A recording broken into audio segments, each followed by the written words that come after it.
Bismillahirrahmanirrahim. Lecture number 6.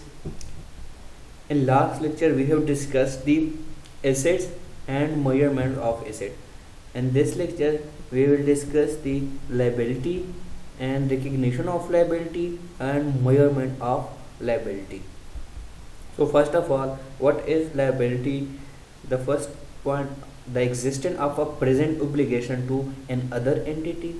Second one, a future sacrifice of economic benefit, the result of a past event.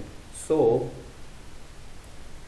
liability is a present obligation of the entity arising from past events, that settlement of which is expected to result in an outflow from the entity of resources embodying economic benefit. So the next one, obligation to an other entity.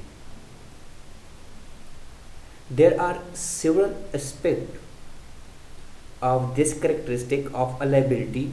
The first one is there is an obligation to an other entity. I am going to explain.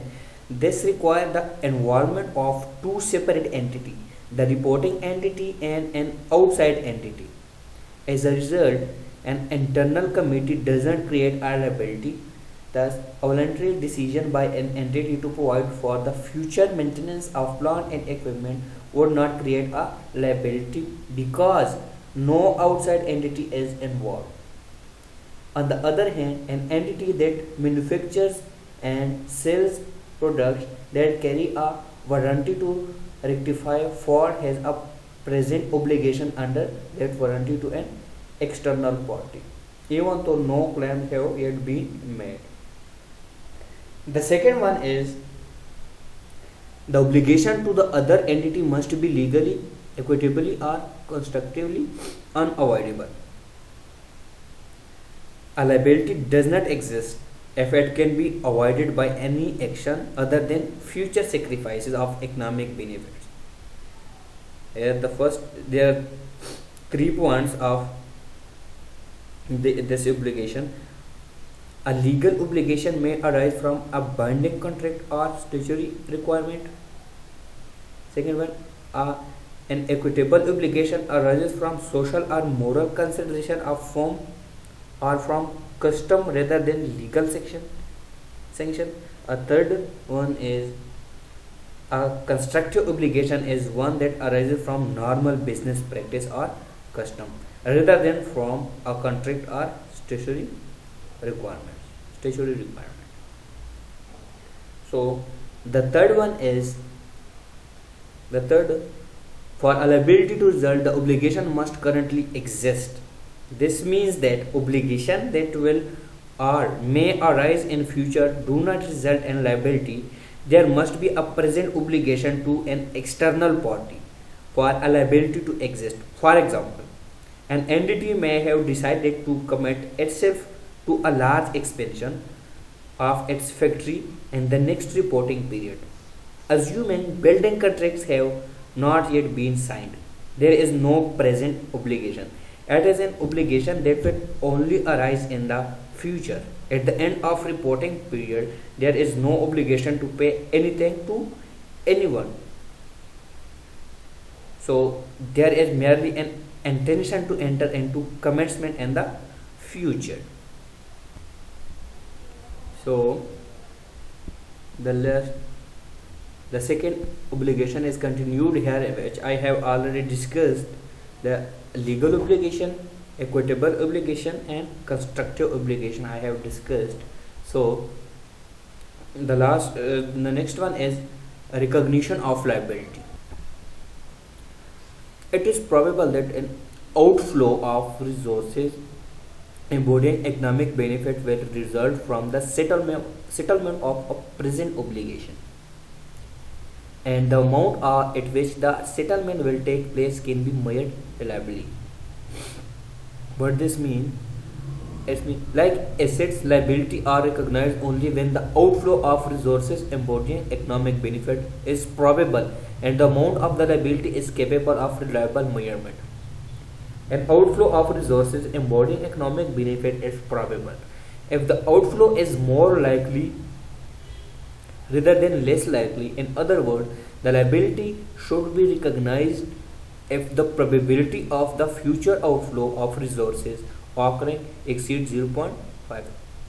Assessing probability is, of course, a matter of judgment and provides some scope for creativity. However, if a material liability fails the probability test and is not recognized in the settlement of financial position, the liability may warrant disclosure in a note to the financial statement. For example, a multinational company guarantees the borrowing of a subsidiary. At the end of the reporting period, the subsidiary's financial position is sound. At the date, there is a legal obligation for the multinational company to make good and default on the subsidiary borrowings. However, at the end of the reporting period, it is not probable that a future sacrifice of economic benefits will occur, and therefore the liability would not be recognized in the statement of financial position. If a material liability cannot be measured reliability, it should not be recognized, but it may warrant disclosure in a note to the financial statement. For example, an entity at the end of the reporting period may be engaged in litigation in defense of claim for damage, while it may be probable that the future outflow of resources will be required. So, at the end of the reporting period, some possible outflow of resources are not yet sufficiently defined to be recognized as liability in the statement of financial position. Where there is the case, there is a possible liability which is treated as contingent liability. So, what is contingent liability? Contingent liability is an obligation that will arise in the future only as a result of the occurrence or non-occurrence of a particular event that is not fully within the control of the entity. For example, a company may have provided a guarantee for a loan to one of its subsidiaries. The company would only have to honor this guarantee. If the subsidiary defaulted on the loan, that is the liability of the company, providing the guarantee is contingent on default by the subsidiary. Whether the company would recognize a liability in this case would depend on whether the liability meets the criteria for recognition. If the liability fails either of the recognition criteria, it would not be recognized in the statement of financial position. We have talked about this in the graph. So, the next one is measurement of liabilities.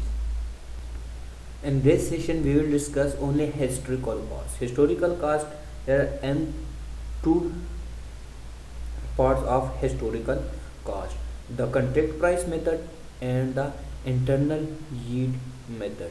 So first we will discuss the contract price method here. So contract price method is the contract price method involves carrying interest bearing liability and the statement of financial position and their contract price. Let's suppose I am giving you an example that if an entity agrees to pay 10,000 for 5 years at 10% per annum, the interest rate is payable at the end of each year and the principal is repayable at the end of the 5th year. The contract price approach to recording liability result in the following journal entry. And which one is the entry? This one. Initial recognition, cash at bank, $10,000 is debit and loan payable will be credit here 10,000. And annual interest. How much interest? 10% of 10,000 is equal to 1,000. So interest expense is 1,000 which will be debit and cash at bank will be 1,000 credit. The third one is principal repayment. Loan payment 1,000 debit and cash at bank 10,000 credit. Here is the explanation. The loan payable is a non-current liability and remains in the entity's account of at $10,000 for the entire period that the loan is outstanding. If the date on which the interest is paid does not correspond to the end of the reporting period, then the amount of interest occurred at the end of the reporting period will also be recognized as a liability. This is the first method, which is very easy. The second one is internal yield method. The internal yield method recognizes the dual obligation to repay the principal and to make the interest payment.